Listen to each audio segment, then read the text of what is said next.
When they fail to follow through.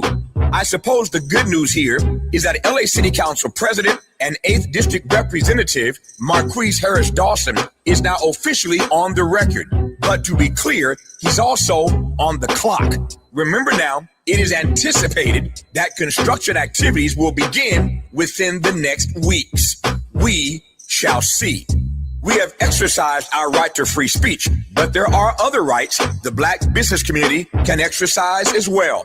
This is a classic example of a public nuisance claim, if ever there was one. Again, we shall see. What I can tell you is that black business owners and Crenshaw community residents have been calling, emailing, and literally showing up in our lobby demanding more and asking how they can sign on to this effort. Put simply, after years of delay, the people have had enough. My big mama put it this way: once a task you have first begun, never finish until it is done. Be the labor great or small, do it well or not at all. Now, I need to put on my hard hat, go outside, and wait for these procrastination Crenshaw construction crews to show up. I'll let you know if and when they do. Trust and believe.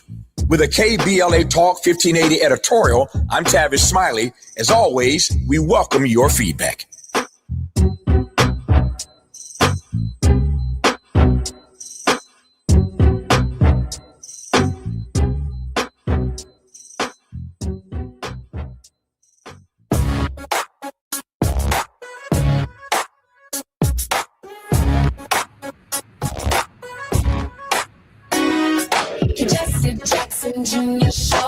I'm speaking to the phone. Do I turn off the roadcaster mic?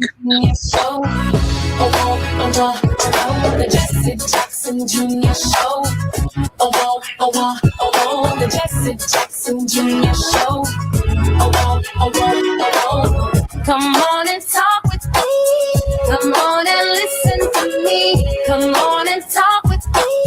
Come on and listen to me. KBLA. Talk 1580, download the app.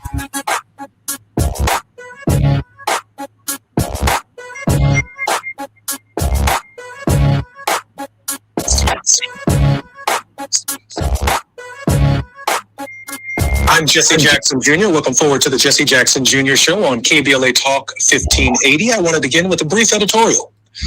When the rules bend for power, there's a moment in every fan's life when you realize sports were never just sports. This past week, that moment arrived at the World Cup, and it arrived on Air Force One's phone line. A red card, a one-game suspension, routine stuff, the kind of call referees make and players accept, win or lose. But when that player was American, and losing him meant losing an edge against Belgium, the President of the United States picked up the phone and called the head of FIFA himself, and FIFA blinked. For only 1 second in World Cup history, the first being a disputed 1962 call involving a Brazilian legend and a different head of state leaning on the refs. A suspension was lifted, not because the red card was wrong. FIFA never said that. The card stood, only the punishment disappeared. Here's the moral dilemma, plain and simple. We tell our kids that rules apply to everybody, that the scorecard doesn't care who you are or who you know.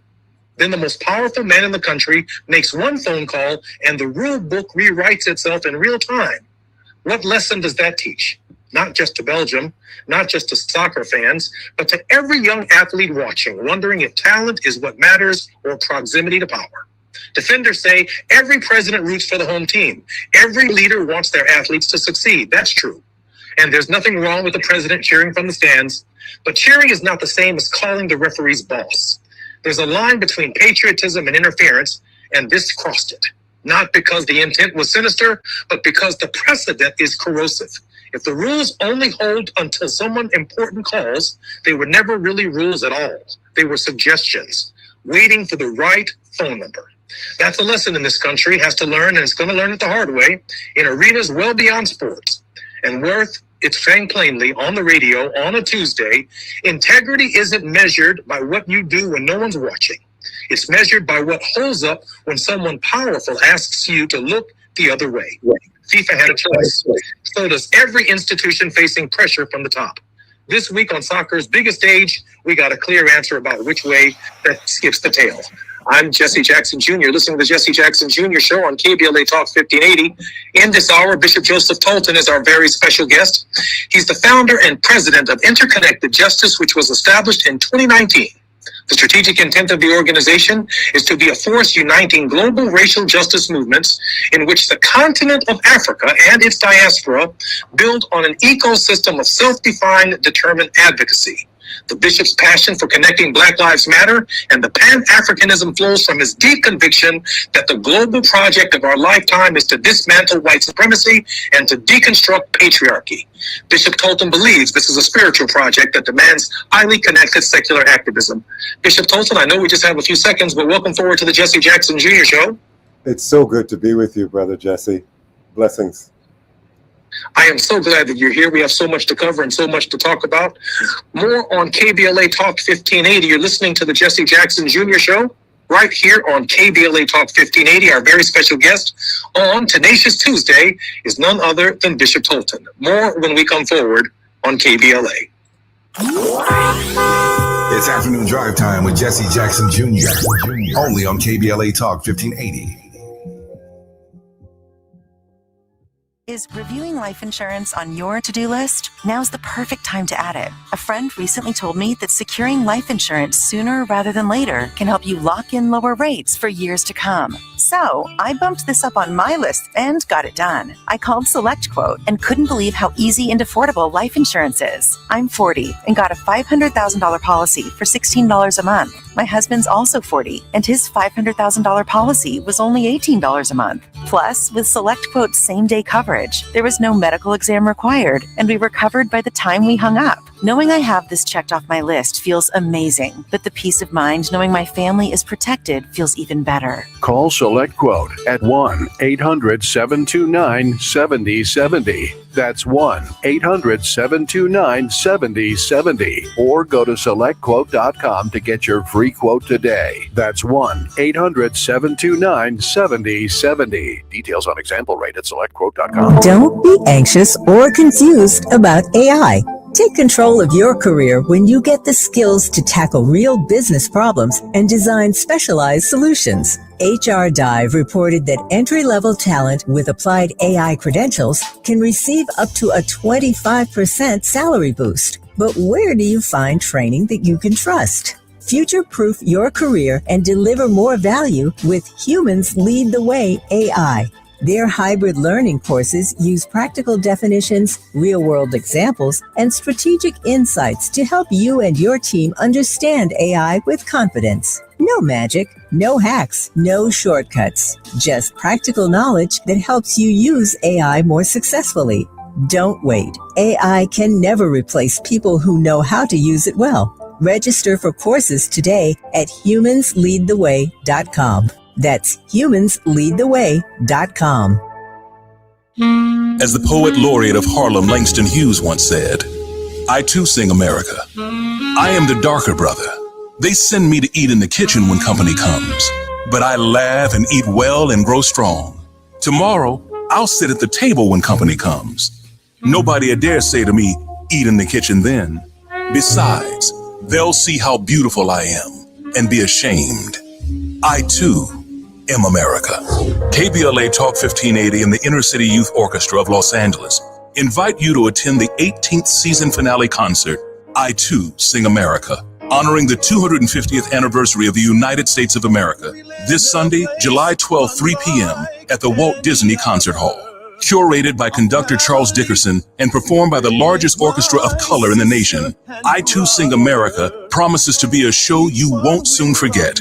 This Sunday, July 12, 3 p.m. at the Walt Disney Concert Hall in downtown Los Angeles. Purchase tickets at icyola.org or from the Music Center box office at musiccenter.org. I Too Sing America. Now back to more of Jesse Jackson Jr. on KBLA Talk 1580. The Jesse Jackson Jr. Show. The Jesse Jackson Jr. Show. The Jesse Jackson Jr. Show. The Jesse Jackson Jr. Show. King Volley, drop the beat. Come on and talk with me. Come on and listen to me. Come on and talk with me. Come on and listen to me. KBLA Talk 1580. Download. I'm Jesse Jackson Jr. Welcome forward to the Jesse Jackson Jr. Show on KBLA Talk of 1580. Bishop Tolton, welcome forward to the Jesse Jackson Jr. Show. Blessings to you, dear brother Jesse. Bishop, I think you're muted. Am I muted? You're not able to hear me. I'm Jesse Jackson Jr. You're listening to the Jesse Jackson Jr. Show on KBLA Talk 1580. One of the issues that I wanted to address in my editorial today was this question of moral consistency.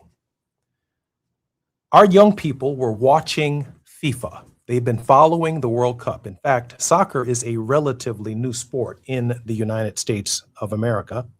It is an older sport in other countries around the world with some ancient rules for the way in which the sport is played.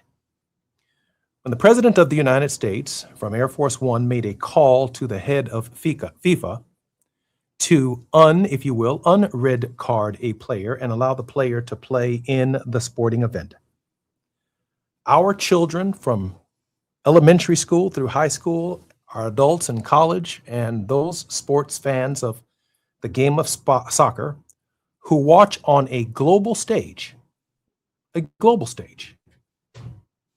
where the rules are the same and the rules are consistent for all teams around the world. A sport essentially uncorrupted by the idea that all of the rules that are played in any country around the world will always be the same. Whether the call is the right call or whether the call is the wrong call, the calls are respected, and those calls that are challenged are part of a process. And once that process makes a determination and a judgment, the entire planet accepts the process. They accept the rules, even if the call were a bad call. Until Donald Trump intervened, which we hadn't seen in the sport, I believe in more than 6 decades, called the head of FIFA to have the nation's leading scorer for the United States reinstated after a red card. Every elementary school soccer player and their parents and their family members, every college soccer team, every Olympic and potential Olympian, every professional sports soccer player on earth saw the President of the United States use the power and influence of his office to change the rules of the game. I don't know what planet that's acceptable on, except since the presidency of Donald John Trump. It's not just about the sport. It's the consequences of the perception that America is prepared to win at all cost, even if we are not following the rules, so that we can celebrate as if we did follow the rules, hold the world to the standard of the rules that we as Americans do not have to play. That's one of the many lessons to be learned from what took place just the other night at FIFA.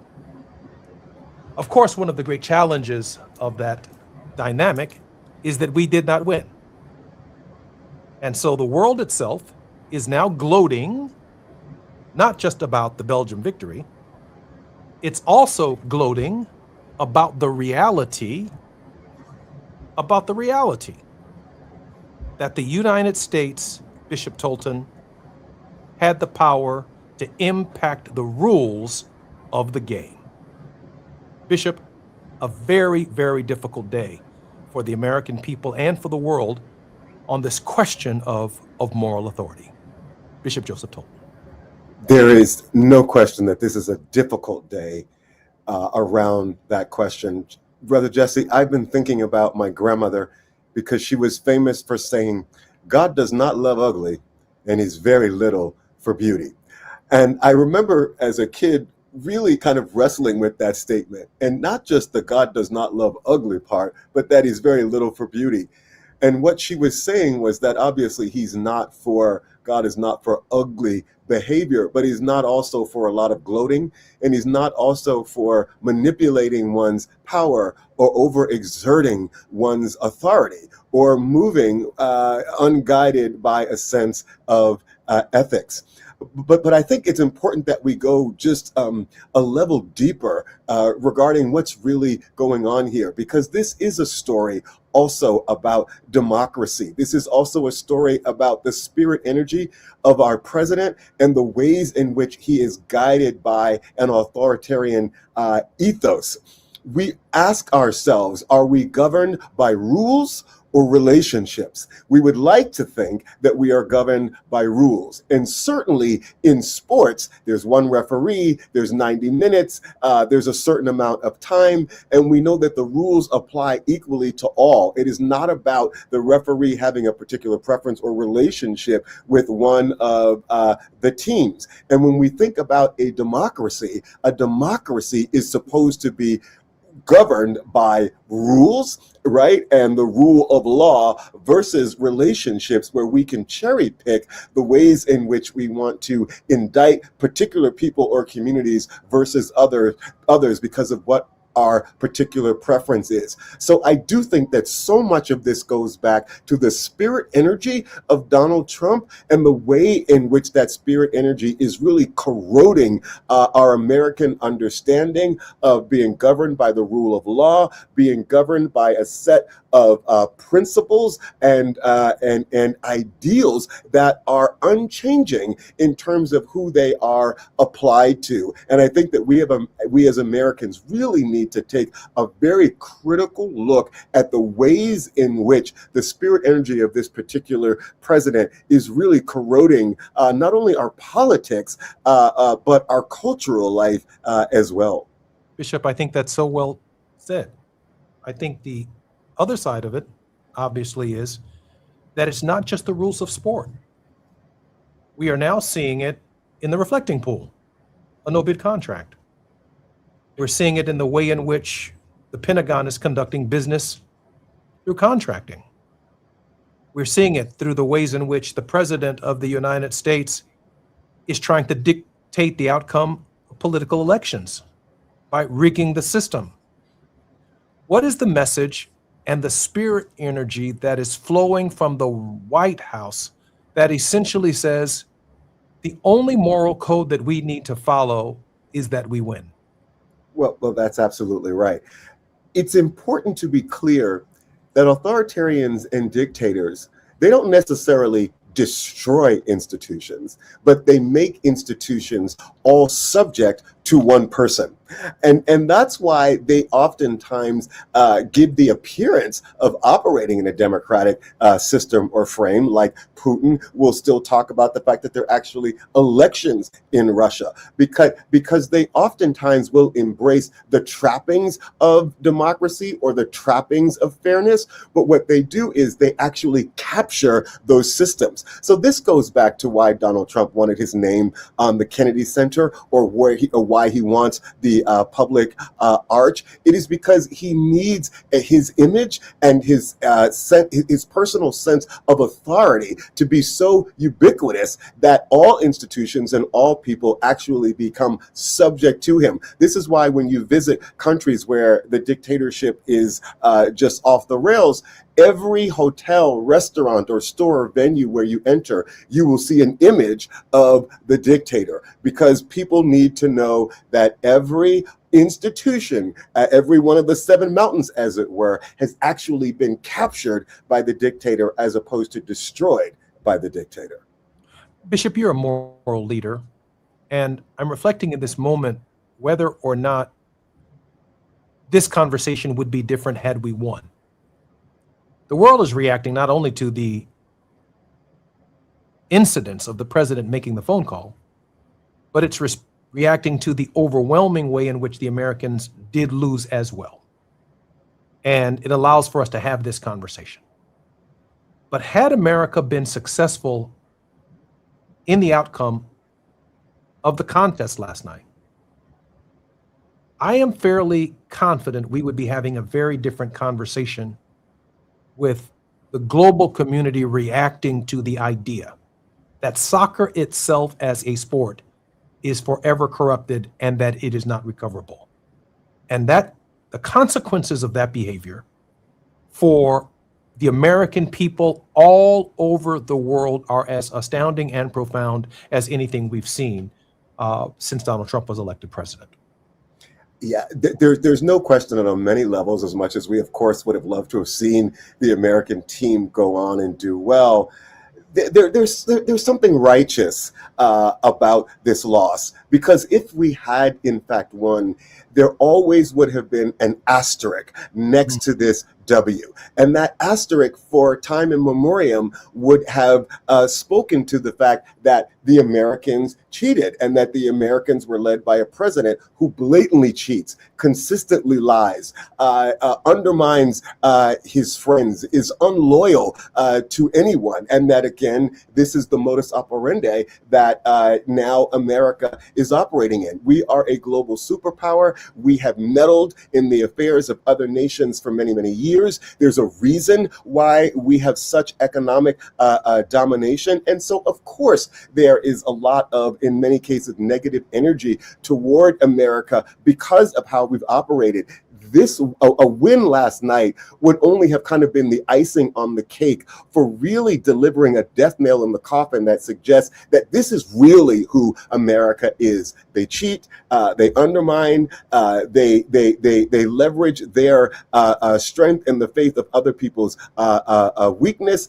They play unfairly, and that they're the ultimate dominionists. So on many levels, having lost gives us an opportunity to perhaps resurrect our image in this particular space, and hopefully that would bleed over into the resurrection of our image beyond just soccer, but more substantively as being a fair player on the global stage that is interested in equity. You know, I think we lost that reputation during the ways in which the president of the United States has imposed tariffs to the rest of the world as bargaining chips for mineral rights, as bargaining chips for the way in which governments relate to Donald Trump's personal businesses and to his family, and the way in which he is treated. Even the FIFA award that was the honorary peace prize that was named after Donald Trump, presented by the FIFA president. Even the $400 million aircraft given to the United States by the Qatari government, something unprecedented. And that Donald Trump, when he leaves office, gets to leave with the plane and put it in his personal presidential library and or museum. The ways in which these rules are being changed is essentially saying that it's okay to put weights in fish in bass fishing. It's okay for professional athletes to bet on themselves or to miss free throws. And there are no consequences for doing that when they could make free throws. It's okay for a quarterback to throw the game if the players that are behind the quarterback are betting in Vegas or in any of the markets on the outcome of a contest. It's okay to cheat. It's okay to be dishonest. It's okay to speak in half-truths. It's okay to be deceptive. It's okay to be misleading. If you have the power, if you have the gold, you have the right to rule. I would just add this point. When I ran for Congress in 1995, I always said, and I say it again when I ran for Congress in 2025, I would rather lose right than win wrong. I just don't want to be known for winning wrong. I didn't reach into the research and to the bag of tricks and talk about my political opponents and the consequences that some of the things they found out about me and I found out about them could have been destructive, not just to the campaign or to their campaigns, but to their lives. I'm not in it for that. I'm in it for the preservation of democracy and the expansion of our rights. I would rather lose right than win wrong. That is a different kind of energy that has to emanate from the very top of our country, from the top leadership. It is the signal to Congress. It is the signal to the United States Senate. It is the signal to the court that there is a moral plumb line in the nation that we will not cross. I can't think of a more important voice to be having this conversation with on Tenacious Tuesday than that of Bishop Joseph Tolton. Bishop Tolton, as an LGBT global faith leader, continues to serve as the Bishop of the Global Ministries for the Fellowship of Affirming Ministries. In this capacity, he designs and manages TFAM's justice ministries and collaborations outside of the United States with the focus on East Africa policy. I'm Jesse Jackson Jr. You're listening to the Jesse Jackson Jr. Show. Our very special guest is Bishop Joseph Tolton. More when we come forward on the Jesse Jackson Jr. Show. It's afternoon drive time with Jesse Jackson Jr. Only on KBLA Talk 1580.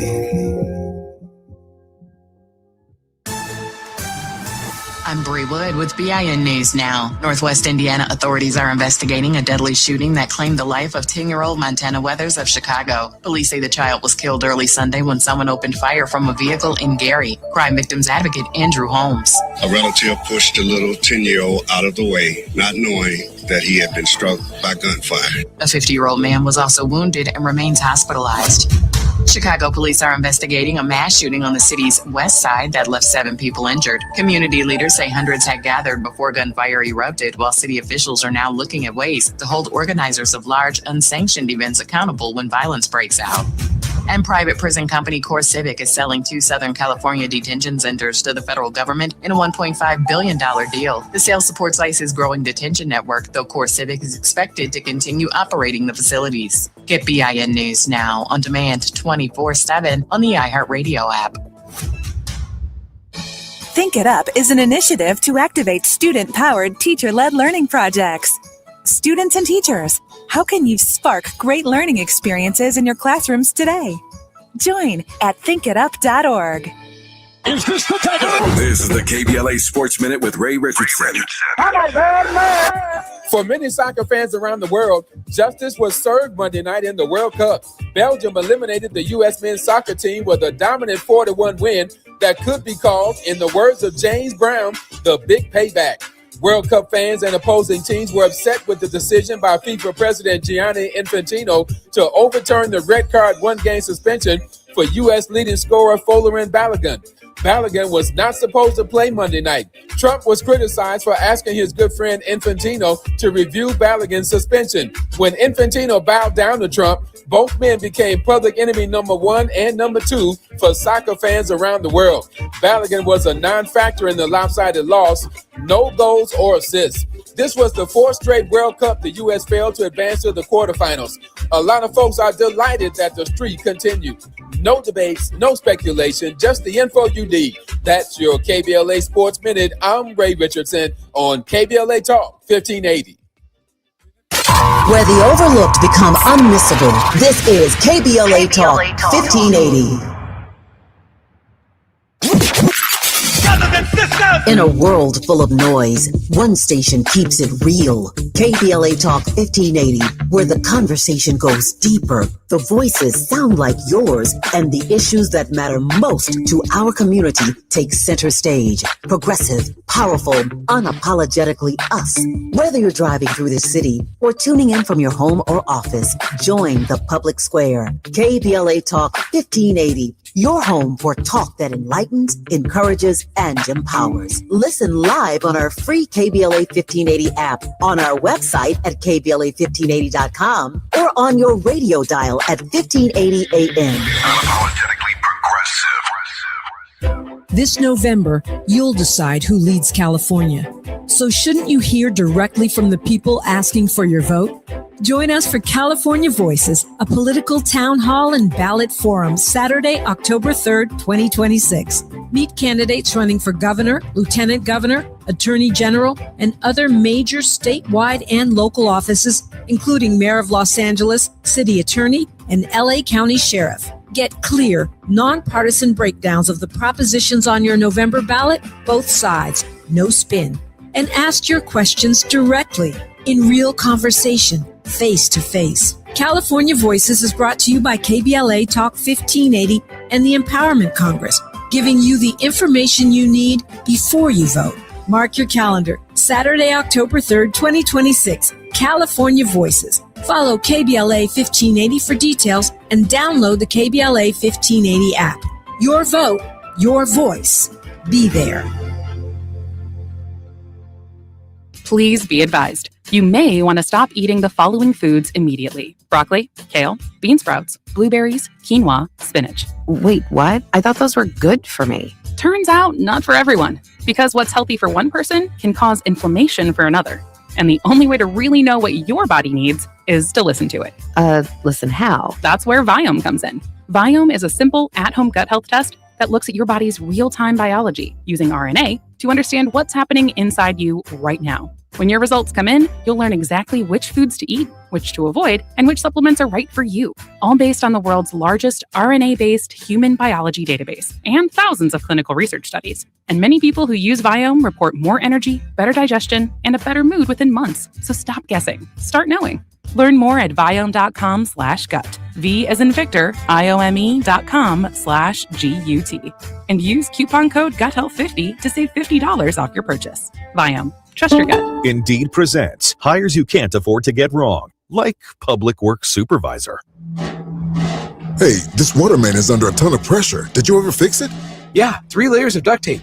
Wait, should I have added a 4th layer?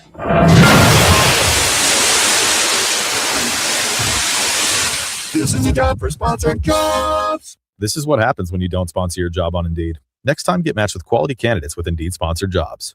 Visit Indeed.com/hire now and sponsor your job today. See website for details. MyFastCash.com is not a lender and does not make credit decisions. Must be 18 years old. Not available in all states. The mechanic called. The repair's going to be $750. Oh, we got rent and the car payment on top of groceries, gas, and other bills. We don't have an extra $750 right now. We could try MyFastCash.com. When short on expenses, you can go to MyFastCash.com and can get money as soon as the next day. MyFastCash.com. Yes, they can connect you to one of the largest lender networks, and you can get a loan even with bad credit. We could be approved for up to $5,000 fast. $5,000? That must be a long process. Nope, approval can happen in just a few minutes right from your phone, and funds could hit our account by tomorrow.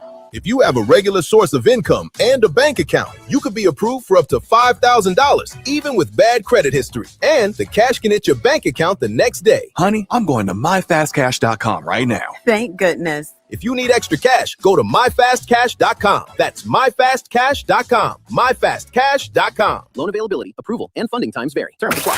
You're listening to Jesse Jackson Jr. on KBLA Talk 1580. The Jesse Jackson Jr. Show.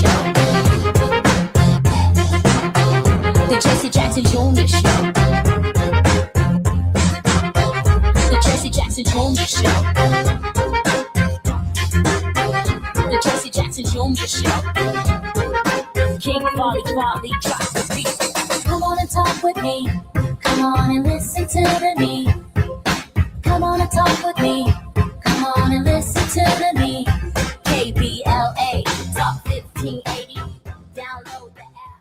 I'm Jesse Jackson Jr. Welcome forward to the Jesse Jackson Jr. Show on KBLA Talk 1580. In this hour, Bishop Joseph William Tolton, founder and president of Interconnected Justice, is with us as our very special guest. Bishop, welcome forward to the Jesse Jackson Jr. Show.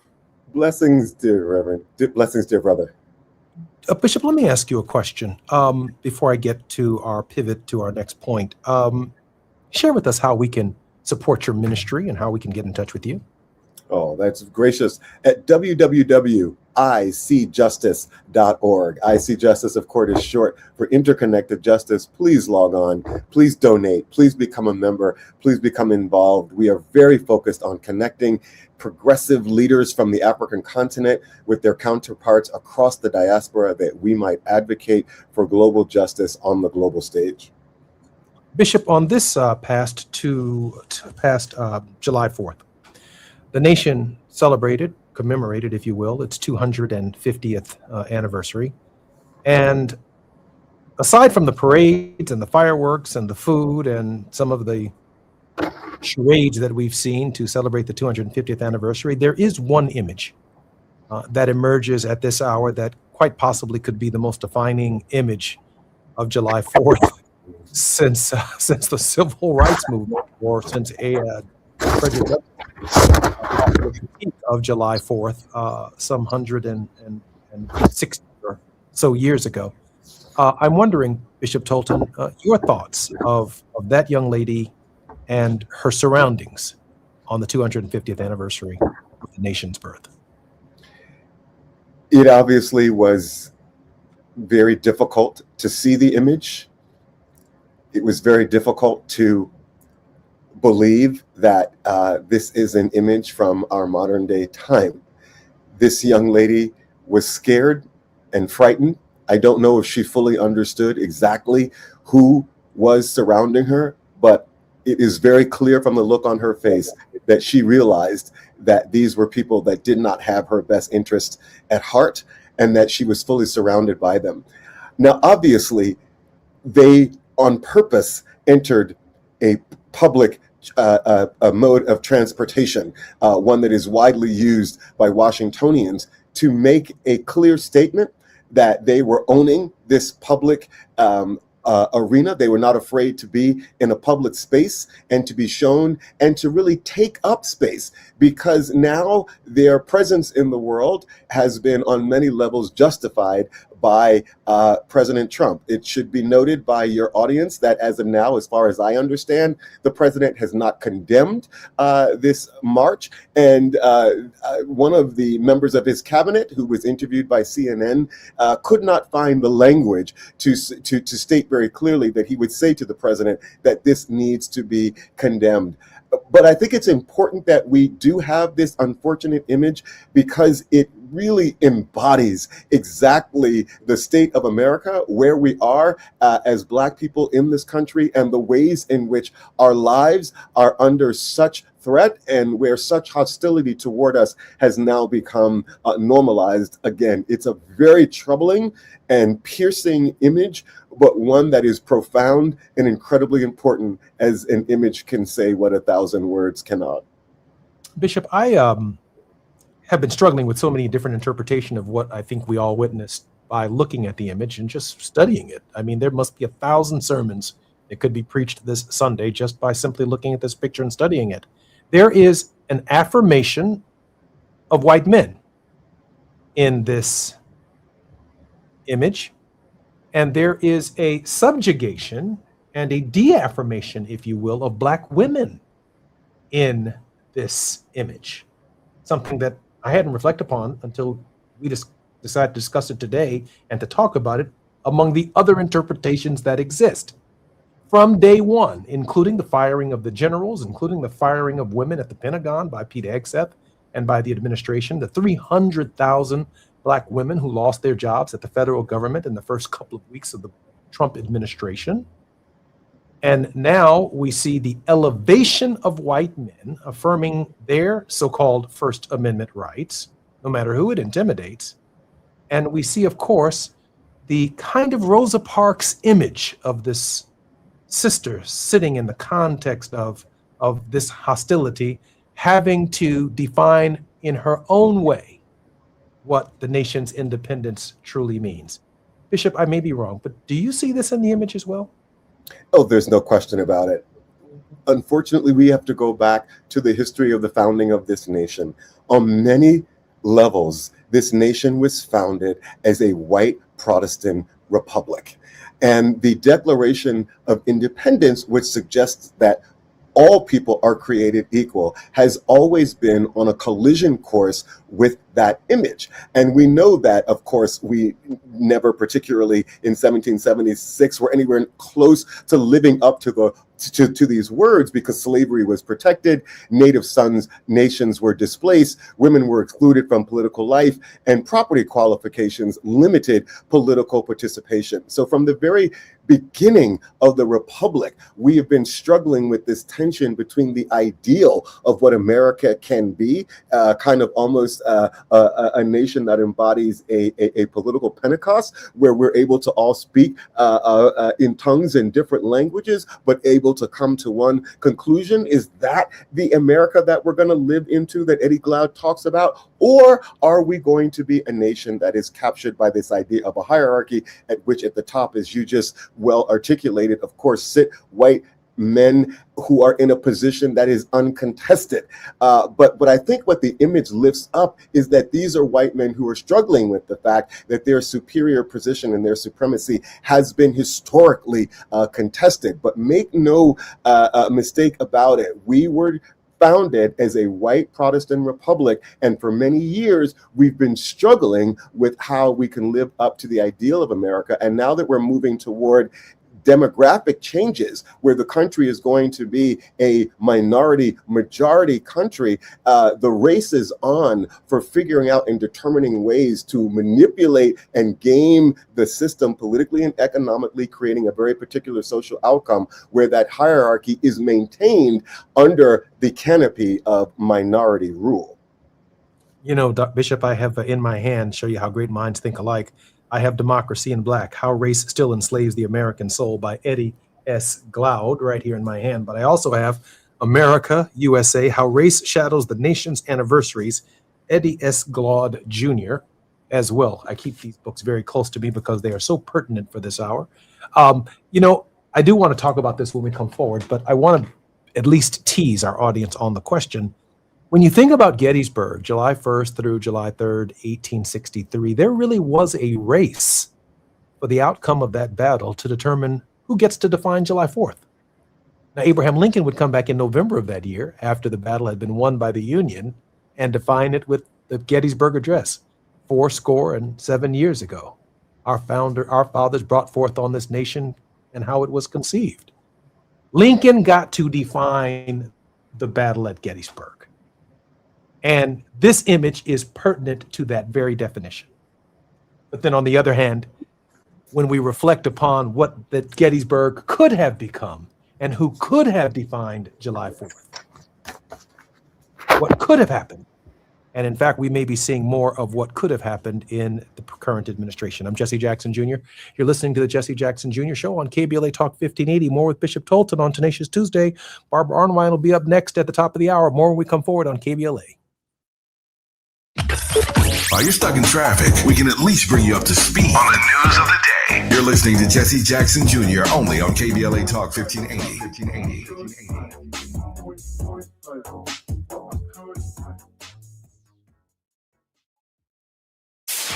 KBLA Talk 1580. We've got a lot to talk about. KBLA Talk 1580, connecting you with services and solutions. At the heart of the Al Wooten Center's mission for good citizenship and academic excellence is a desire to ensure that every student avoids the kind of lifestyle and overcomes the kinds of challenges that led to the murder of Al Wooten Jr. In 1990, founder Myrtle Fay Rumpf opened the center in honor of her son's life. In 2026, they are serving more than 300 students in grades 3 through 12 annually online and on site at their youth center and other sites in the South LA area. The Al Wooten Jr. Youth Center takes a neighborhood approach to the revitalization and empowerment of a community in crisis. The Wooten Center provides free after-school and summer programs to help students in grades 3 through 12 attain grade-level proficiency and promotion, high school graduation, and college and career access and success. The Al Wooten Center focuses on academics, STEM, the arts, and so much more. Join them for an enriching experience that sparks creativity and nurtures young minds. Tap in at WootenCenter.org. That's WootenCenter.org. This is a community call to action from KBLA Talk 1580. Going to a World Cup match in LA this summer? Ditch the parking stress and ride Metro. With direct service from across LA County, it's the easy way to get there for just $1.75 each way. Listen up, KBLA delegation. We have something you need to hear. Right now, you may qualify for low-cost home internet. We're not talking about a catch. This is real. Many internet service providers offer low-cost internet plans if anyone in your household is enrolled in CalFresh, Medi-Cal, SSI, or is income eligible. There are a lot of families in our community who deserve to be connected. Here's all you do. Call 844-461-7893. That's the Get Connected call center. Real people ready to help you enroll today. Or go online to internetforallnow.org to find a provider near you. You may also qualify for a low-cost computer through Human IT. Connectivity is not a luxury. In 2026, it's a necessity, and you deserve access just like everybody else. Call 844-461-7893. That's 844-461-7893. KBLA's got you. If you missed any of this, you can always go to our website at kbla1580.com. Brought to you by KBLA Talk 1580 in partnership with the California Emerging Technology Fund, CETF. You deserve a treat, a $10 bill credit treat. If you get an LADWP paper bill but go online to pay it, stop! Break up with your mailbox. It's time to go paperless. With paperless billing, bill reminders come straight to your inbox. You can access 7 years of past bills in your online account, and you don't have to deal with paper clutter piling up. It's a win for you, your time, and the environment. $10 bill credit for new LADWP paperless billing signups. LADWP.com/paperless. KBLA Talk 1580. We've got a lot to talk about. KBLA Talk 1580, connecting you with services and solutions. Created with a share of the 1984 Olympic Games surplus, LA 84 began operations in 1985 as a grant-making and educational foundation. Today, the LA 84 Foundation supports hundreds of nonprofit youth sports organizations throughout Southern California annually, trains coaches, commissions research, convenes conferences, and maintains the world's premier Olympic and sports library collection. They are transforming lives and communities through the power of youth sports. To find out about youth sports programs for yourself or your child, and to get information about the grants and support they offer to schools and nonprofits, or if you want to make a donation, please visit la84.org. That's la84.org. Or you can call them at 323-730-4600. This is a community call to action from KBLA Talk 1580. Now back to more of Jesse Jackson Jr. on KBLA Talk 1580. The Jesse Jackson Jr. Show. The Jesse Jackson Jr. Show. The Jesse Jackson Jr. Show. The Jesse Jackson Jr. Show. King Quality drops the beat. Come on and talk with me. Come on and listen to the me. Come on and talk with me. Come on and listen to the me. 1580. Download the app. I'm Jesse Jackson Jr. Welcome forward to the Jesse Jackson Jr. Show on KBLA Talk 1580. It's Tenacious Tuesday. Our regular guest and contributor, Bishop Joseph William Tolton, founder and president of Interconnected Justice, which was established in 2019 as our guest. Bishop, welcome forward to the show once again. Blessings to you, my dear brother. Bishop, I'm wondering, what should we make of this moment? I'm wondering if the perception by the world now of America is one of not just a president who is wayward, but the idea that Americans want to win at all costs. That the standard has now changed, that 2.5 more years of Donald Trump's administration, the new normal that will emerge may indeed cloud our ability to engage in the kind of moral authority and moral leadership in the world necessary to build a beloved community. Bishop, how should we see this moment? I actually think that Americans don't understand that the world has probably had a more authentic understanding of who America is than Americans. And what I mean by that is that the world has had to put up with America's military meddling, with its political manipulation, with its economic extraction for many, many, many years.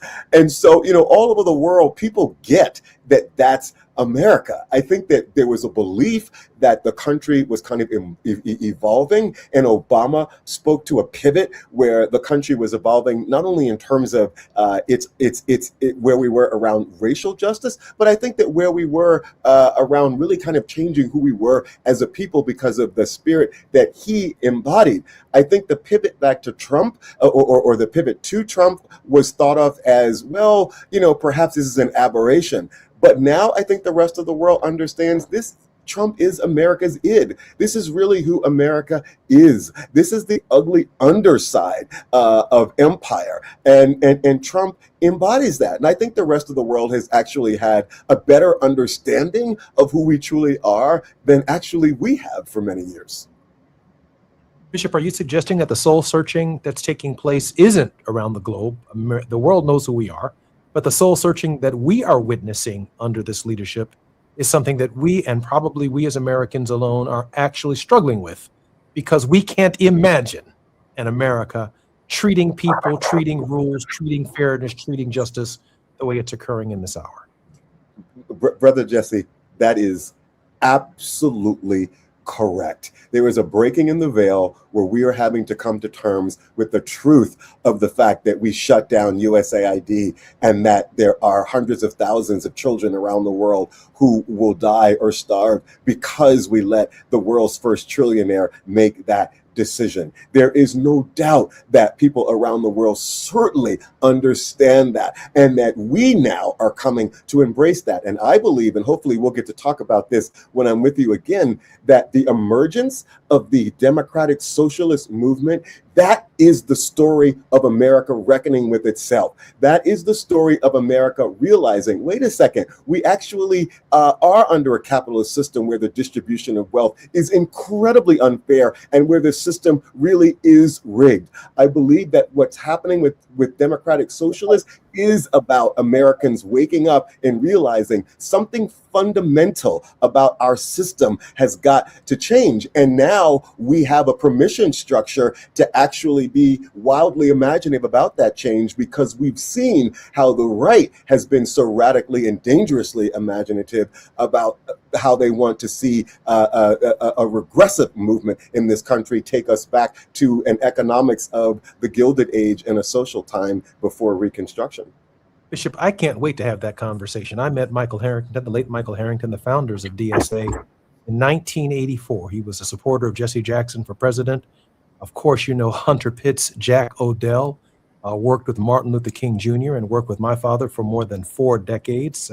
J. Edgar Hoover called Jack Odell one of the most dangerous men in America by calling him a communist.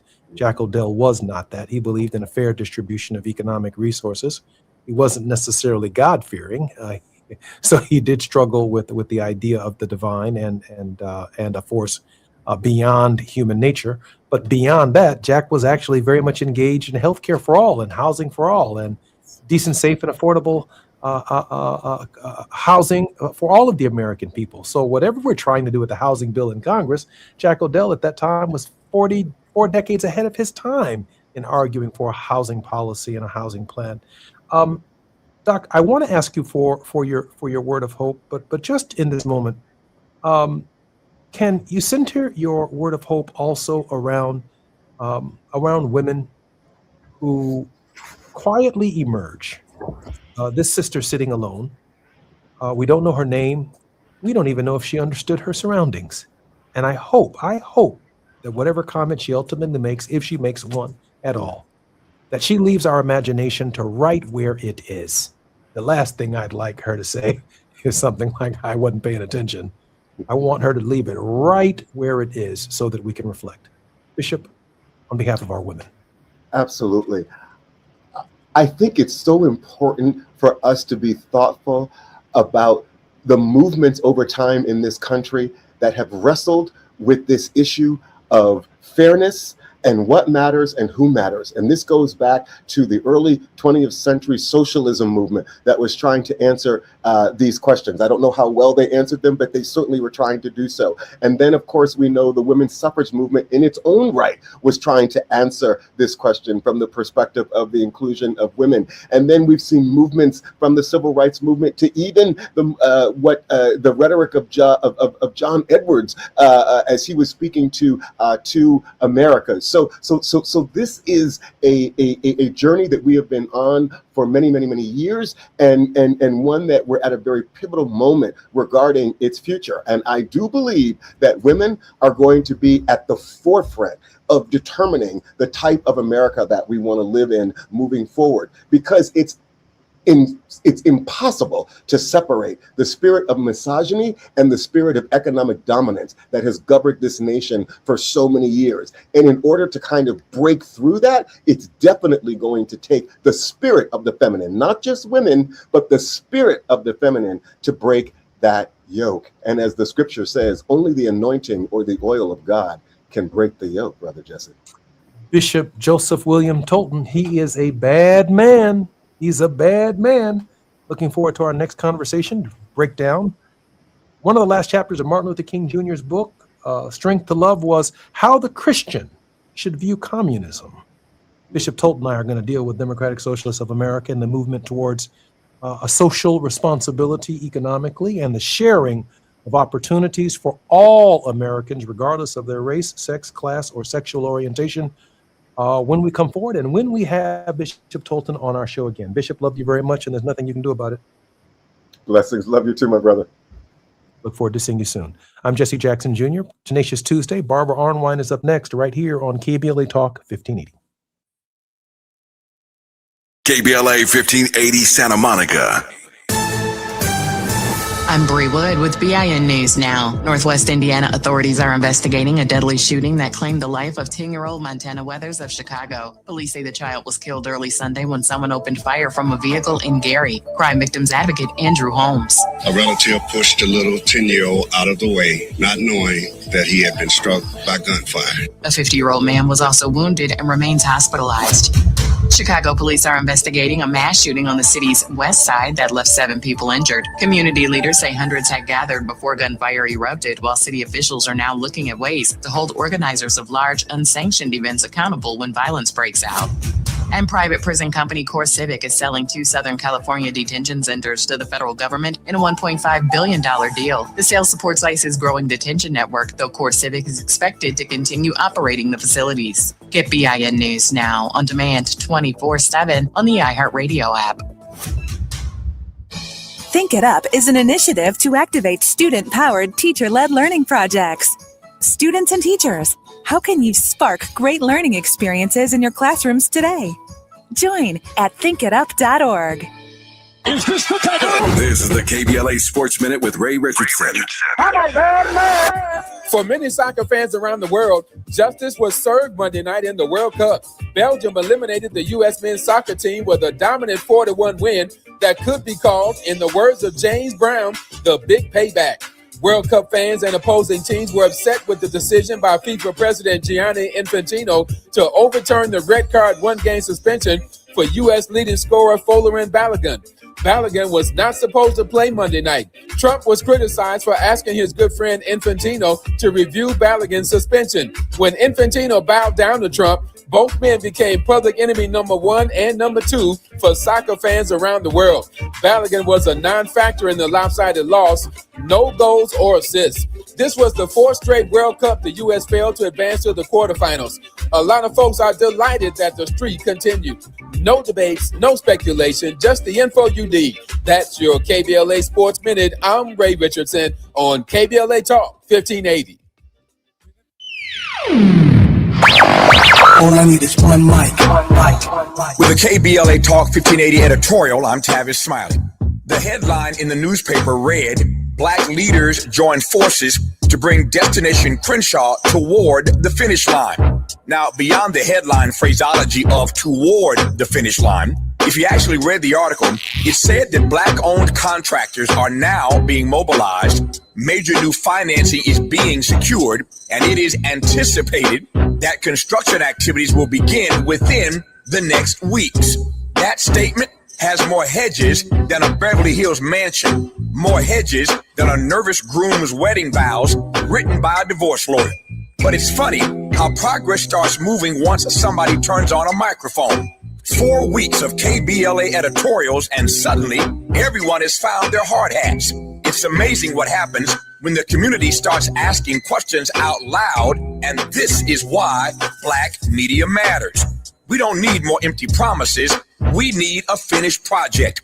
Political accountability to Black fellow citizens means that elected officials and institutions must answer for their actions or inaction in ways that are real, measurable, and consequential when they fail to follow through.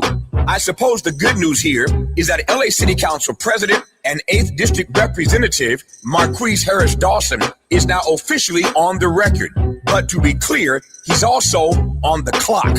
Remember now, it is anticipated that construction activities will begin within the next weeks. We shall see. We have exercised our right to free speech, but there are other rights the Black business community can exercise as well.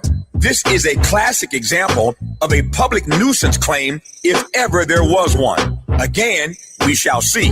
What I can tell you is that Black business owners and Crenshaw community residents have been calling, emailing, and literally showing up in our lobby demanding more and asking how they can sign on to this effort.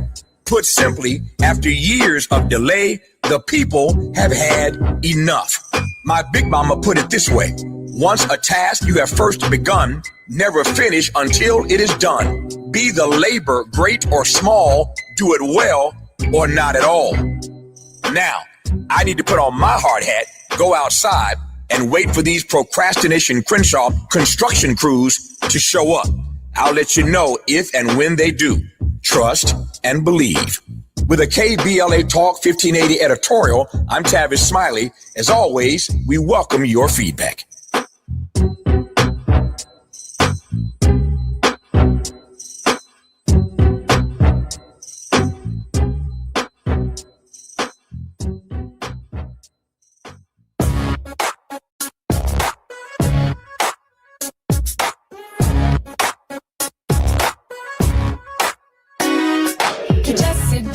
Junior Show.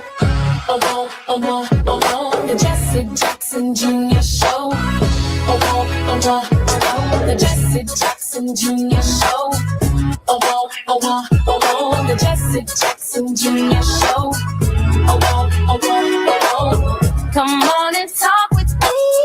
Come on and listen to me. Come on and talk with me. Come on and listen to me. KBLA. Talk 1580, download the app.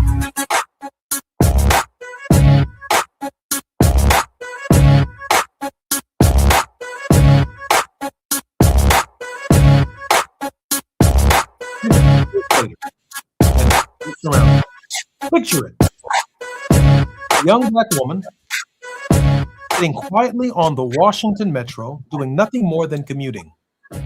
Around her, filling the train car, dozens of masked men in matching uniforms, khaki pants, navy shirts, white cloth covering their faces. Patriot Front, a white nationalist group whose own literature calls for a white ethno-state, whose founder has bragged about recruiting hundreds of members nationwide. That wasn't a scene from 1926, though it looks like one. It happened on July 4th, 2026, 3 days ago, the 250th birthday of the United States of America. I want you to sit with that image for a moment, because it says more about where we are as a country than any firework display, any parade, any speech from any podium. Here's the irony, and it's a bitter one. On the very day we were told to celebrate 2.5 centuries of American freedom, hundreds of men marched through the nation's capital carrying Confederate flags, the flag of a rebellion fought to preserve slavery, right alongside American flags, some of them flown upside down. That's not patriotism. That's a contradiction wearing a costume. And while that march was happening, the White House was directing Americans towards a newly restored statue in Freedom Plaza, a monument to a founding father named Caesar Rodney. celebrated for riding 80 miles through a storm to cast the deciding vote for independence.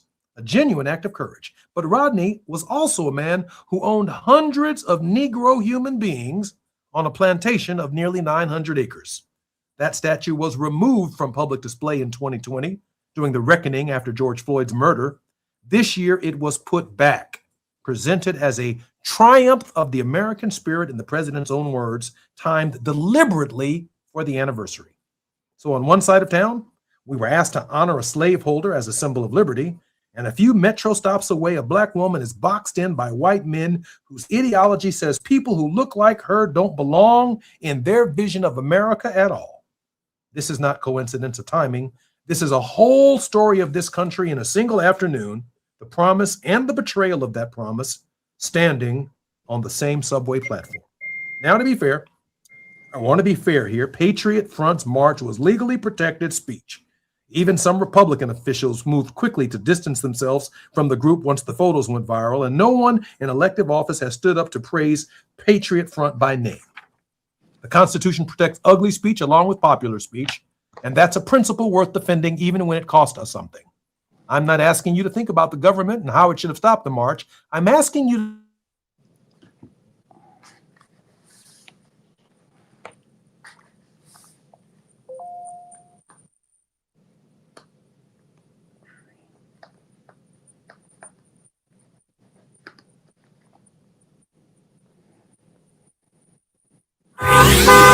It's afternoon drive time with Jesse Jackson Jr. Only on KBLA Talk 1580.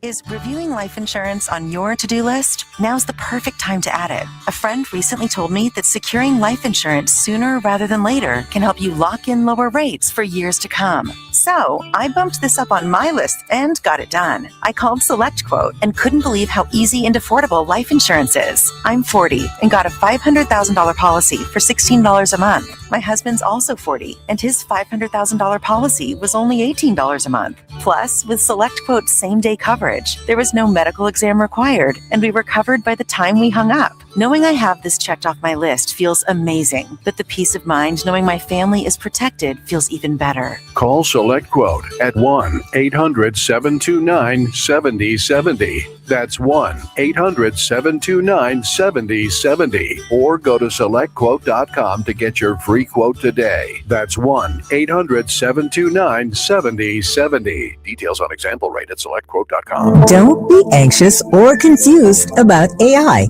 Take control of your career when you get the skills to tackle real business problems and design specialized solutions. HR Dive reported that entry-level talent with applied AI credentials can receive up to a 25% salary boost. But where do you find training that you can trust? Future-proof your career and deliver more value with Humans Lead the Way AI. Their hybrid learning courses use practical definitions, real-world examples, and strategic insights to help you and your team understand AI with confidence. No magic, no hacks, no shortcuts. Just practical knowledge that helps you use AI more successfully. Don't wait. AI can never replace people who know how to use it well. Register for courses today at humansleadtheway.com. That's humansleadtheway.com. This November, you'll decide who leads California. So shouldn't you hear directly from the people asking for your vote?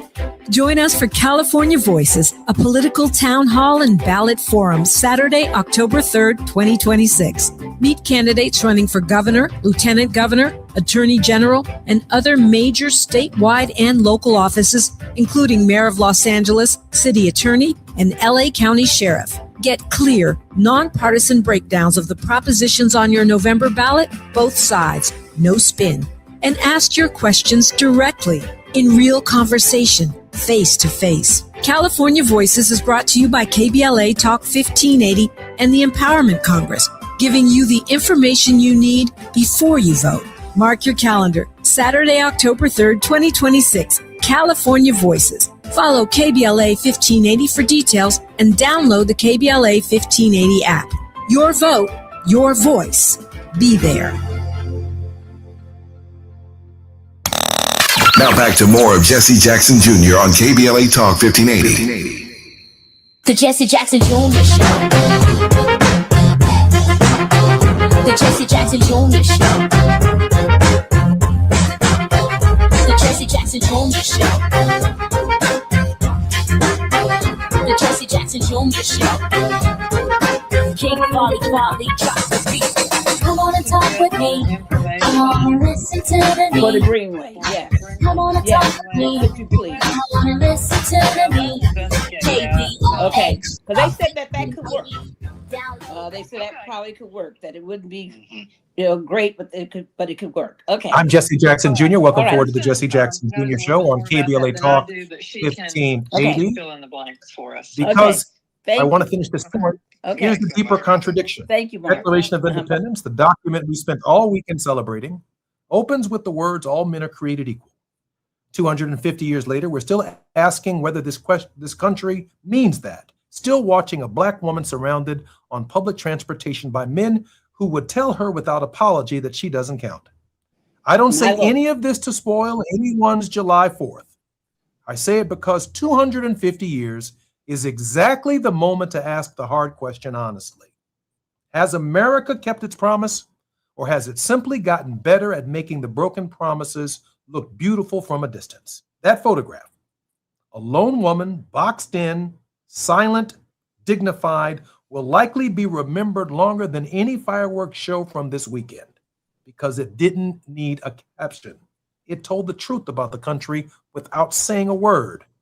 Our job on this 250th anniversary, and it's not just July 4th, it's all year long, isn't to look away from that truth. It's to decide out loud which America we actually intend to build for the next 250 years. I'm Jesse Jackson Jr. Barbara, welcome forward to the Jesse Jackson Jr. Show on KBLA Talk 1580. It's good to be here. Thank you for having me. Barbara, I'm so glad that you are here. I can't think of a more appropriate voice than your voice on this question of how the 250th anniversary was celebrated and the image that has emerged that speaks so much without saying anything about the truth that you've been standing for and articulating. Barbara Arnwine, take your time. We're having a mind meld today because this is what I wanted to talk about also. This image of this poor sister, this poor Black woman who goes to take a train and is surrounded by part of the 400 white masked men in Nazi, semi-Nazi uniforms surrounding her. And her look of utter dismay is everything. And it's fascinating to me that people have tried to justify this picture. And first of all, what they tried to do, everybody, is to discredit it and to say it's AI. Have you heard this one? I have. And people, Mr. Chain, I think his name is Cherney, who took the picture, is a known photographer. His mom is a known journalist. She was one of the first people to post it publicly. This is not AI. This is a real powerful, amazing photographer who happened to catch the moment. And that's what so many great stories are about. The flag, when the picture from Boston where the African-American lawyer who just happened to be walking in the plaza is attacked by this mob with the American flag. I remember that picture. They're actually sticking the tip of the flag while he's wearing a three-piece suit. Thank you. And that wasn't staged, people. There was no AI back then. So it's amazing how people want to go to denial and some kind of plot to admit the truth that we live in a country where 400 white men would take the July 4th holiday to come to Washington, D.C. to wear Nazi-looking uniforms, masking their face, big goggles on their eyes, wearing these hats and these little, crazy flag insignias, showing off in front of the Union Station, where that's where the trains all go, people, and that's where they leave from, in Washington, D.C., and showing off their military precision to let you know that they've been training. Their pretend gunshots, all these things that they wanted us to know that they're preparing for war. They wanted us to know. Barbara, these white men in these uniforms, they came to Washington, D.C. to make a statement. Oh, yes. They came to be the story on July 4th. They came to be the story. Correct. That's correct. And the story took a turn. The story took a turn with a nameless, faceless sister, right, on the Metro, and gave them a story they couldn't possibly imagine. There are so many hundreds of these pictures all over the DC, because remember, DC folks still has a lot of Black folks, and there are so many pictures of Black men and women being surrounded by these people on the train platforms and at the turnstiles.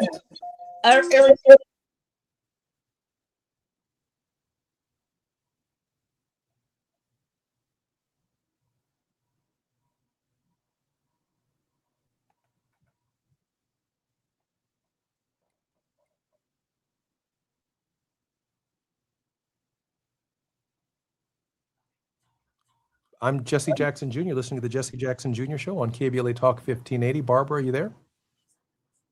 I think you're muted, Barbara. One of the great challenges is, Barbara, you said that there are hundreds of these pictures all over Washington, D.C.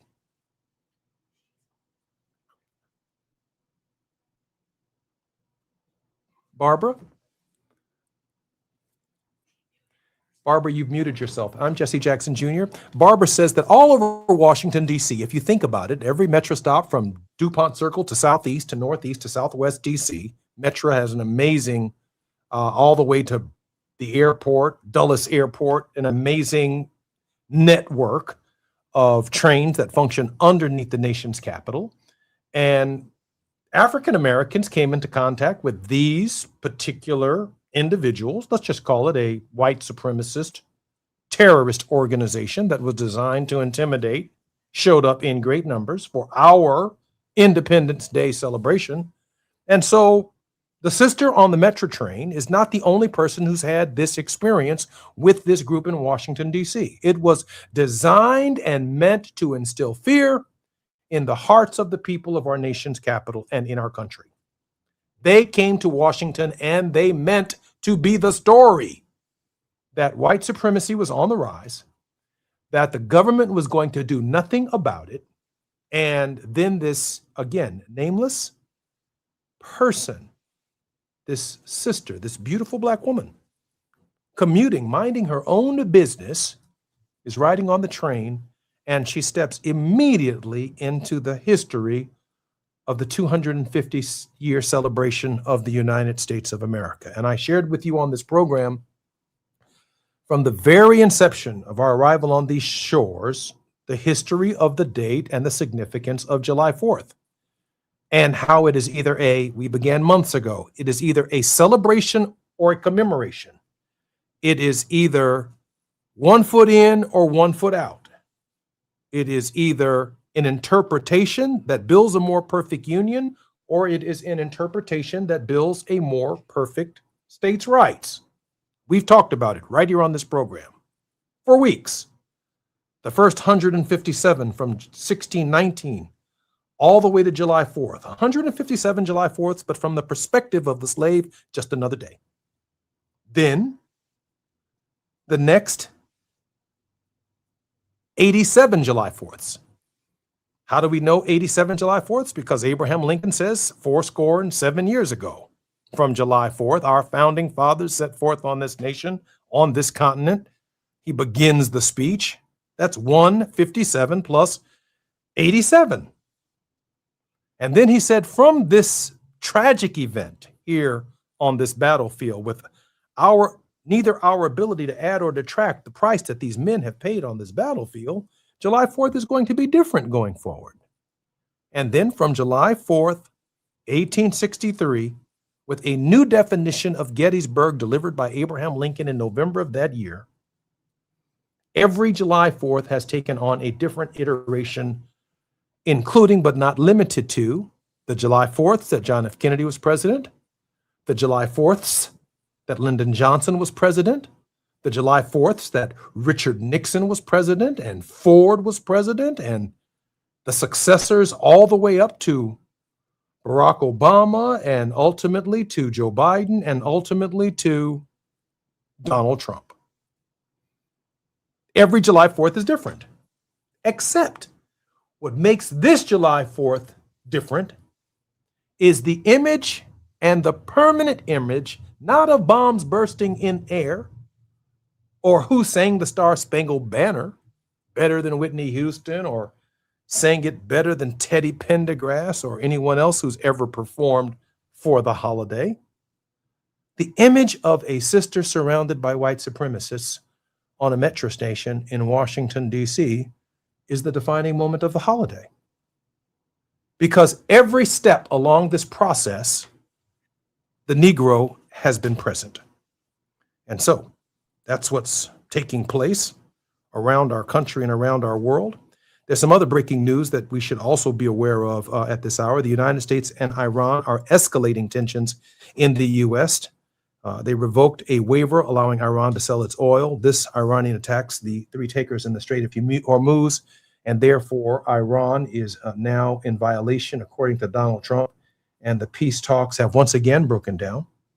I was just before the show began paying very close attention to a Manhattan building that I think is 37 stories. I think on the 27th floor, maybe the 21st floor. Anyway, the girders and the infrastructure literally have begun cracking and crumbling, causing not only mass evacuations in that building, but mass evacuations in several buildings in Midtown Manhattan because of fear of imminent collapse, I read, in New York City. And so we are certainly praying for the engineers and for the people and law enforcement in the city of New York, and for people who might be in and around where this structure is apparently compromised and weaker. And that too speaks volumes, by the way, about the role of the federal government in housing in the United States. When you think about the thousands of buildings in the city of New York alone, and even the housing and building standards that we have in Los Angeles, California, where you cannot build a building over a certain height because of the earthquake standards and the shifting foundation in the state of California. And so in the city of New York, they too have standards. It seems increasingly that every time they build a building, they try to reach the sky with the thing. But what has turned out in this particular case is the infrastructure for some of these buildings are crumbling. And not only are local officials responsible for maintaining those buildings, but the role of the federal government in providing resources for local government officials is a factor in sustainable housing and the security of the American people. Barbara, welcome forward to the Jesse Jackson Jr. Show. I am glad to be back. My deepest apologies for everything. As you know, next week is John Lewis Good Trouble Lives On. And yes, we are working right now with the city of Atlanta on our flagship event. And that was one of those emergency calls I had to take unfortunately. And my prayers, there will be no more of those for this show. They're aware I'm on the show and they know that I need to be present. But I do want to go back to the issue of all of the Patriotic Front people. And I want to query a question to everybody. What is the difference between free speech and racial intimidation? What's the difference? Mm. What, Burgum, Secretary, I believe, of Interior, said that this was free speech. But it had a purpose, and the purpose was racial intimidation. Absolutely. That's what we got to talk about. That it had a purpose. Now, not all free speech, not everything, not all speech is protected, right? You can't run around and say legally that you can't yell a fire in a crowded theater. You can't, as you see this whole charges against Comey, people can't run around and say, I'm going to do something to the president. There's all kinds of limitations on speech. The United States is one of the few countries that does not put limitations and prohibitions on racial hatred based speech. Folks, yes, you're listening to me. France, Italy, Germany, all these countries that you respect as free republics have limitations on racial hatred, intimidation, harassment, speech. So think about it. Why are we the outlier?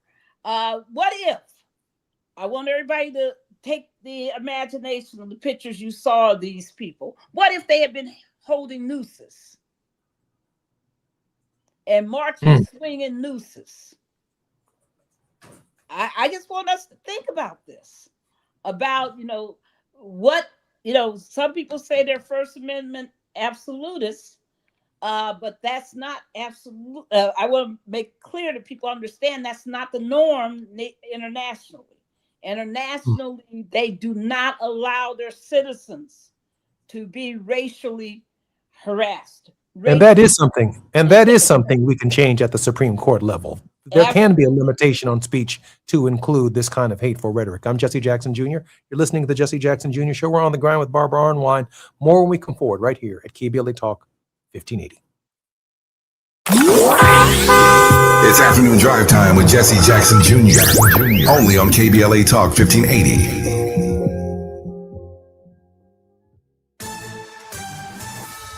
I'm Amber Payton with BIN News Now. A Washington, D.C. judge says accused January 6th pipe bomber Brian Cole Jr., who is black, is not covered by President Trump's pardons for alleged Capitol rioters. Cole's lawyers argued the clemency should apply to him, but the judge rejected that, saying Cole had not been convicted when the pardon was issued. Los Angeles County will pay $3 million to settle a federal use of force lawsuit. J.C. Houston and Damon Barnes, who are both black, accused sheriff's deputies of excessive force and false arrest after a 2023 incident outside of a Lancaster grocery store. And employees with the Los Angeles County Medical Examiner's Office are under investigation over possible leaks tied to the murder case involving black singer David. NBC LA reports more than a dozen workers are being questioned as investigators look into whether graphic autopsy details were released before the report became public. David is charged with killing teenager Celeste Rivas Hernandez. Get BIN News Now on demand 24/7 on the iHeartRadio app. Think It Up is an initiative to activate student-powered, teacher-led learning projects. Students and teachers, how can you spark great learning experiences in your classrooms today? Join at thinkitup.org. Our voices aren't the minority opinion. They're the American conscience. This is KBLA Talk 1580. This is America. We've got a lot to talk about.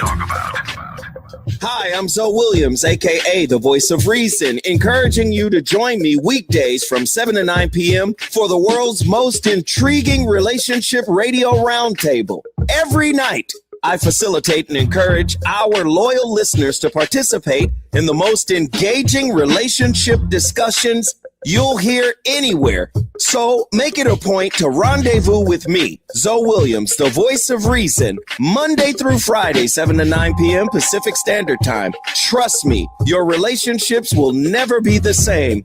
The VOR is on fire tonight. Unapologetically progressive. KBLA Talk 1580. We've got your black. Please be advised, you may want to stop eating the following foods immediately: broccoli, kale, bean sprouts, blueberries, quinoa, spinach. Wait, what? I thought those were good for me. Turns out, not for everyone, because what's healthy for one person can cause inflammation for another. And the only way to really know what your body needs is to listen to it. Listen how? That's where Viome comes in.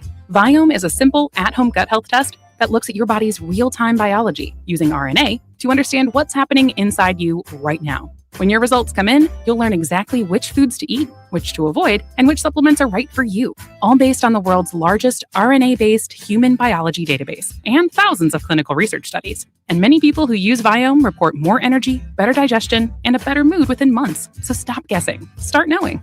Learn more at viome.com/gut. V as in Victor, IOME.com/GUT. And use coupon code GUTHEALTH50 to save $50 off your purchase. Viome. Trust your gut.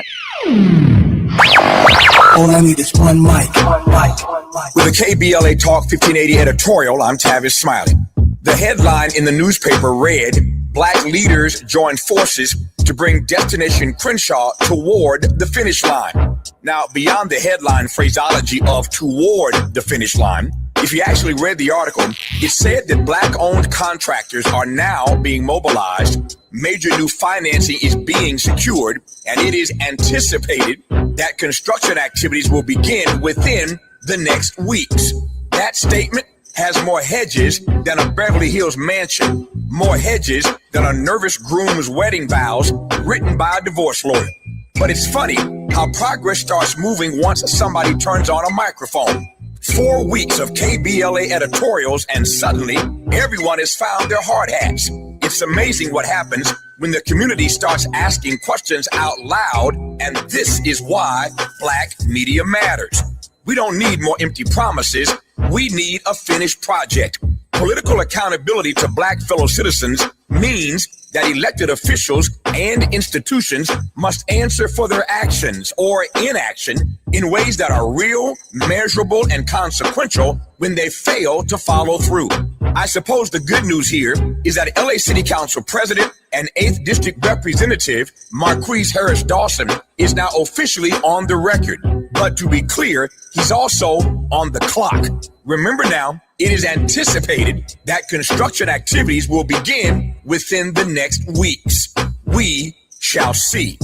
We have exercised our right to free speech, but there are other rights the Black business community can exercise as well. This is a classic example of a public nuisance claim, if ever there was one. Again, we shall see. What I can tell you is that Black business owners and Crenshaw community residents have been calling, emailing, and literally showing up in our lobby demanding more and asking how they can sign on to this effort.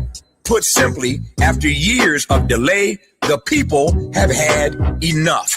My big mama put it this way: once a task you have first begun, never finish until it is done. Be the labor great or small, do it well or not at all. Now, I need to put on my hard hat, go outside, and wait for these procrastination Crenshaw construction crews to show up. I'll let you know if and when they do. Trust and believe. With a KBLA Talk 1580 editorial, I'm Tavis Smiley. As always, we welcome your feedback.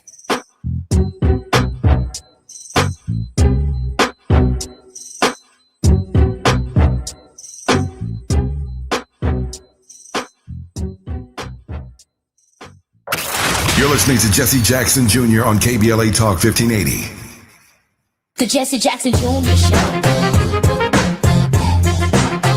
The Jesse Jackson Jr. Show. The Jesse Jackson Jr. Show. The Jesse Jackson Jr. Show. King Folly, drop the beat. Come on and talk with me. Come on and listen to me. Come on and talk with me. Come on and listen to me. KBLA Talk 1580. Download the app. I'm Jesse Jackson Jr. It's Tenacious Tuesday on the Jesse Jackson Jr. Show, and that puts us right here with Barbara Arnwine, the president and founder of the Transformative Justice Coalition, internationally renowned for her contributions on critical issues, including the passage of the Civil Rights Act of 1991, the 2006 reauthorization of provisions of the Voting Rights Act. Barbara, welcome forward to the show. I think Barbara might be muted. It's great to be here. Barbara, listen, I got a couple of quick questions for you, and then I want to pivot. I want to pivot back to this John Lewis thing in just a moment. But I want to ask you first, what if on that train it were a group of all black men surrounding a white woman? There would have been, as you and I know, they would have been arrested immediately. Listen, there's a double standard that we know exists in this country. And that double standard is still with us. The double standard, still believes that no matter what a white person might do, that they are basically innocent inside. If a black person just looks a certain way, they are assumed to be guilty. And so the presumption is what it's called. And that's a racial presumption of anti-blackness that hunts black people internationally. Mm-hmm. It's not just here in the U.S. It's everywhere that I've ever gone in my life. And the presumption of guilt. The presumption of guilt, the presumption of criminality, the belief that we are genetically disposed towards criminality. One thing that this entire 250th has forced me to do is to look back at the antebellum era, to look back at this whole time that was being that surrounded the quote Declaration of Independence. And you see so much of these horrid racist beliefs that people held. But how else did they justify holding other human beings in slavery? So in brutal, vicious slavery. I mean, one thing people say slavery and they think they see mint juleps and people with aprons serving people. They don't realize slavery was one of the most inhumane, brutal, vicious, practices in mankind that's ever done to mankind. In fact, there was a grave dug up in Texas, of all places, where the bodies had been preserved and they were able to actually look at the muscular skeleton, structure of these bodies. And what they found out is that these men had been worked so hard. These enslaved Africans had been worked so hard that their muscles were literally almost torn off their bones.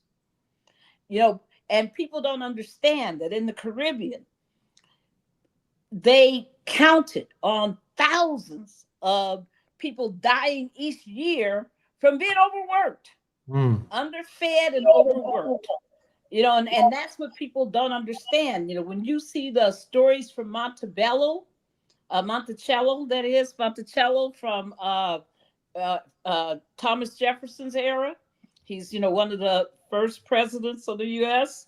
And you will see that part of the story there is how they have to have these quotes in what they call slave drivers to beat and whip people in order to make them work harder and to make sure that his factories were able to produce the nails and the other equipment that they produced constantly. So this whole idea, these genteel, nice, slave owners who just didn't exist, folks. It was vicious, money-driven, inhumane exploitation, and they created the mythology of what the subhuman. And put it in the Constitution, 3/5 of a human being. Let me just add this, Barbara. Understand. I want to pivot to what's going on in Atlanta, because I think I'm going to meet you down there. But just before I do, I want to make this point about a term that you used. She said antebellum. Antebellum means after the war. A lot of people date all of American history by the war. That would be 1861 to 1865. We're not talking Vietnam. We're not talking Korea. We're not talking World War I or World War II. We're talking American politics. So the Yes. bellum, the war, is 1861 to 1865. And they date reality from that. Prebellum, that blacks have no rights that whites are bound to respect in the form of Dred Scott, is an era and a concept that's before the war. And it feels like the woman on the train had no rights that white men were bound to respect. And we're hearing that increasingly that's some pre-bellum, before the war kind of ideological thinking. And then everything after the war. Remember, the war gives us the Democratic and the Republican Party, the two-party systems. From the war emerges liberalism and conservatism. Everything after the war is the modern era, the antebellum. So the antebellum period is the longest period since the Civil War in American history, but all of our politics emanate from that event. Barbara, let me go to John Lewis for a moment. What is going on in Atlanta? What do you want us to do? How can we support the Transformative Justice Coalition? Tell us about the action that we're taking, Barbara. I'm so glad you asked. Everybody, next week, the 17th through the 19th of July, is the John Lewis Good Trouble Lives On National Weekend of Action. We're going to teach, reach, and preach all those days. Already, as we're talking right now, almost 400 events have been posted around the country, including a whole lot in California. Thank you, Los Angeles.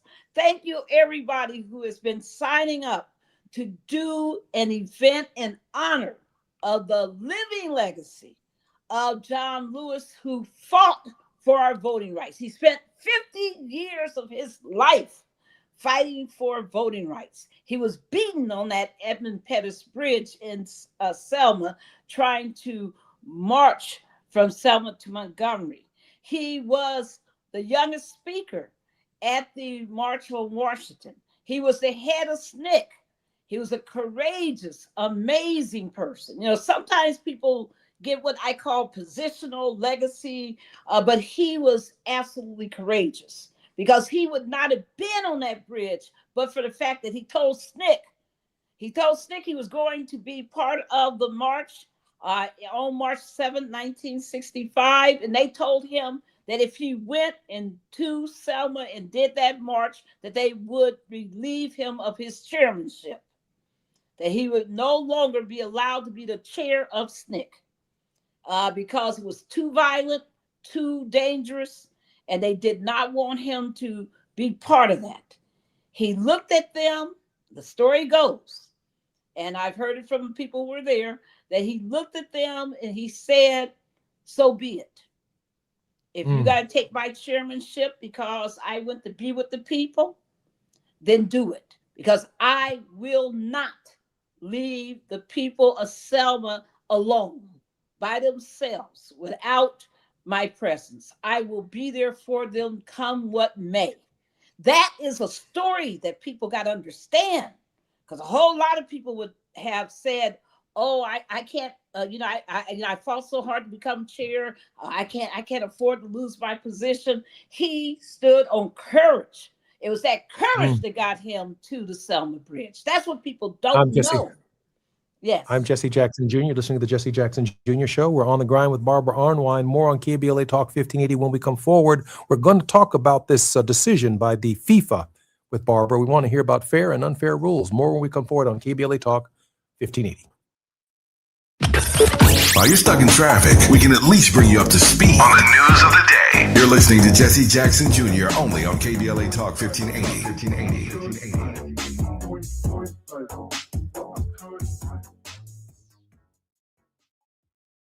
Hi, I'm Chris Holden, former California Assembly member, former mayor of Pasadena, and CEO of LA Fire Justice. I've spent my career fighting for our communities. When I saw Edison celebrating $4.5 billion in profits while Eaton Fire survivors struggle to make ends meet, it made me simultaneously sick and furious. Families and individuals are dealing with financial pressure, insurance delays, costly remediation, and the painful question of how to rebuild their lives, while the utility that caused the fire is paying its executives millions and is more profitable than ever. That's not justice. That's a disgrace. Join the lawsuit with LA Fire Justice to hold Edison accountable. We're here to help you, your family, and our community recover. Visit lafirejustice.com today to learn more about your eligibility and how to start. Advertisement. Douglas Boxer, 221 East Walnut Street, Suite 100, Pasadena, California, 91101 is the attorney responsible for this ad. LA Fire Justice is proud to sponsor Conversation Live, Altadena Rising with James Farr on KBLA Talk 1580. At Charmin, we heard you shouldn't talk about going to the bathroom in public, so we decided to sing about it. Light a candle, pour some wine. Grab a roll, the soft kind for a little me time. Charmin Ultra Soft Smooth Tear. Wavy edges for my rear. So let the softness caress your soul.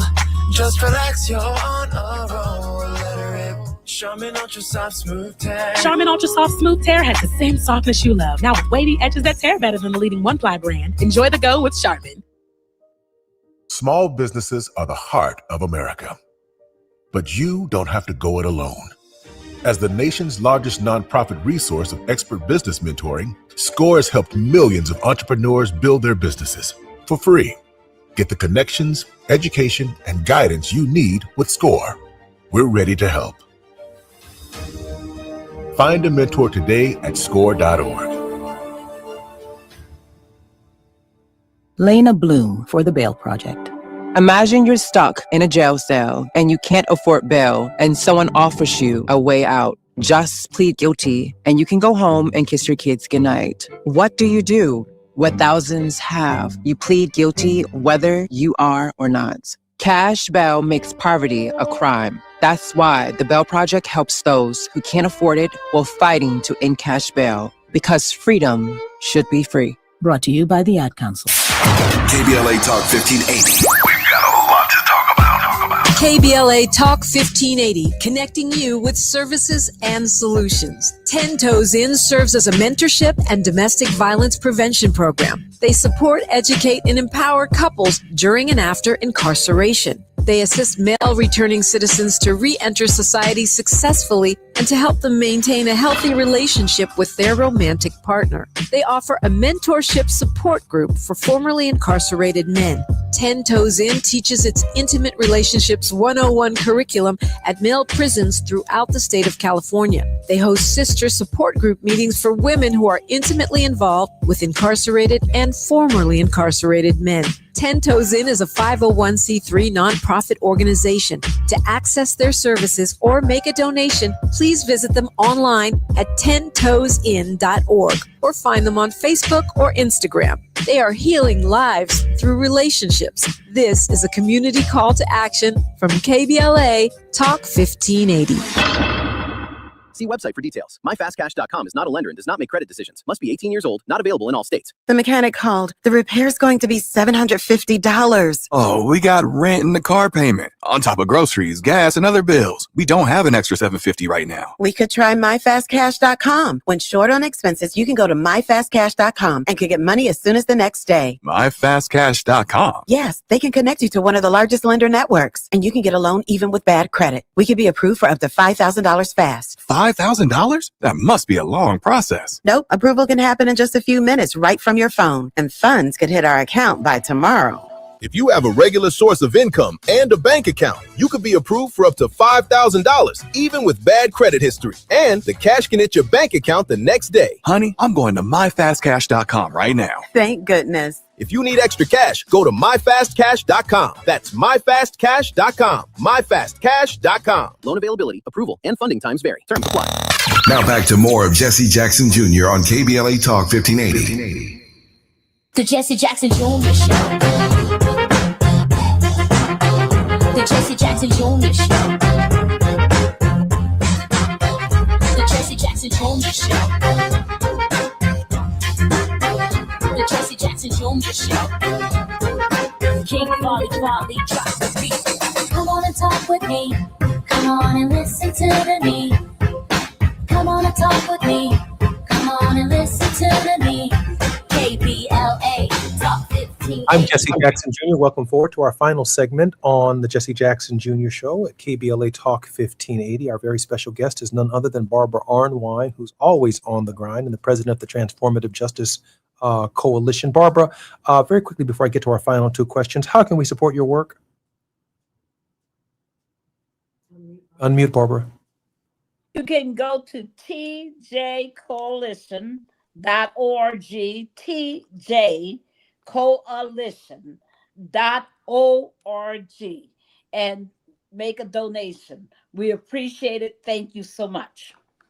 How can we join you in Atlanta? Where do we meet up in Atlanta? What do we need to do to be part of Good Trouble? We're working. That's what I've been working on the whole time this show has been going on and more longer. It's on the exact location, and we will be posting that on our website. People can go to not only tjcoalition.org, but Good Trouble Lives On. Now, if you want to go to Good Trouble Lives On right now, you want to do three things. You want to look for how you can become, your organization can become a partner. You want to look for how you might host an event. You could do a watch party with just 10 people. You could do a rally. You could do a voter registration drive. You can do a canvassing drive. You can do movie showing. There's so much you can do in honor of the legacy of John Lewis and to help make sure that we are all making sure that we're prepared to vote in 2026. The other thing you can do is you can find where's an event near you that you can attend. I do this all the time when there's a major mobilization, and I decide if I'm going to be part of a bridge brigade. I decide if I'm going to be part of a watch party. I decide if I'm going to go to a rally. I decide if I'm going to march. I mean, there will be all these kinds of events because on the Teach Day, which is the 17th, we're going to be teaching people about how to protect their voting rights. On the 18th, we're going to be reaching people to make sure that they're registered to vote, even those who have been purged and those who think they're registered but may no longer be on the list. And the third thing we're going to do is we're going to preach on that Sunday. And we have churches and we have synagogues and we have temples and we have all kinds of formations joining us. Barbara, quick question, last pivot, last question before your word of hope. Did some Americans quietly root for us to lose at the World Cup, even though they felt bad for the team members? And did the team seem a little off in spirit because of the stress and the sideshow and the perception that our nation rigged the game when the chief executive of our country called the head of the FIFA organization? Barbara? There's certain things that are just inappropriate. And I think that people, when you're in a sport, you want to win it based on your talent and based on your team spirit and your team capabilities. You do not want any impression that somebody's put their finger on the scale. And I think that the interference by the president was totally inappropriate under these circumstances. You know, it's very hard for me to believe that given Donald Trump's love of sport, that he's not put his finger on sporting events in the past, from boxing to soccer to what about golf? UFC. We see him pick up his golf ball all the time. Exactly. And switch another one out of his pocket. And some other stuff on the golf course. Yes. So, so I just want, people to understand that, it's not a hatred of America. It's a hatred of an arrogance that assumes that you are entitled, that you're privileged, that you're better. Terrible lessons for our children. Terrible lessons for our children in this as well, right, Barbara? I mean, yes, this is not absolutely the kind of example we want to see. Not at all.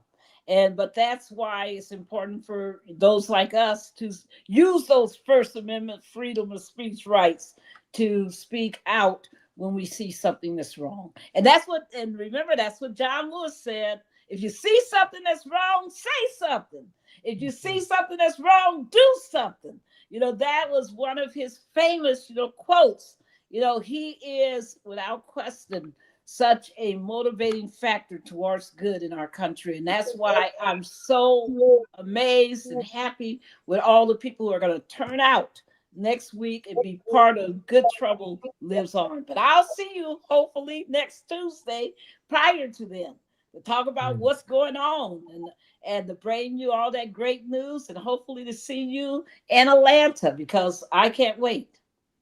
It was an honor to serve in the Congress of the United States for 17 years with John Lewis. I sure sorely miss him. And I'm glad that Barbara Arnwine is carrying on the work. Barbara, we have about 2 minutes before the end of the show. Can you provide the country with a word of hope? Yes. The most important thing, people, is to take a stance. You know, I took a stance and I wrote on the 4th of July. I wrote about this book. And what I reminded people is that the Declaration of Independence reminds us when government fails to serve the people, that rebellion is required. And I talked about all of those slave revolts, even post the Declaration of Independence, especially Nat Turner and so many others. And I talked about the revolts that have happened in our cities, you know, in the 70s and the 60s, 70s, during many periods of history when Black people have been particularly abused and we have risen up. I just talked about that because I want to remind people that this is our country. It owes all of us, every single American is owed human dignity and the right to vote. And so people, let's get our vote on. Let's never turn our backs on what our ancestors did to build this country so that we would have the right to vote. I'm Jesse Jackson Jr. You've been listening to the Jesse Jackson Jr. Show on KBLA Talk 1580. We want to thank Barbara Arnwine for her regular contribution to our show. I mean, she is some kind of busy. I'm looking forward to seeing her in Atlanta in the not too distant future. Thank you very much for joining us. Looking forward to hearing and seeing everyone tomorrow. I'm Jesse Jackson Jr. More on KBLA Talk 1580 when we come forward. KBLA 1580 Santa Monica.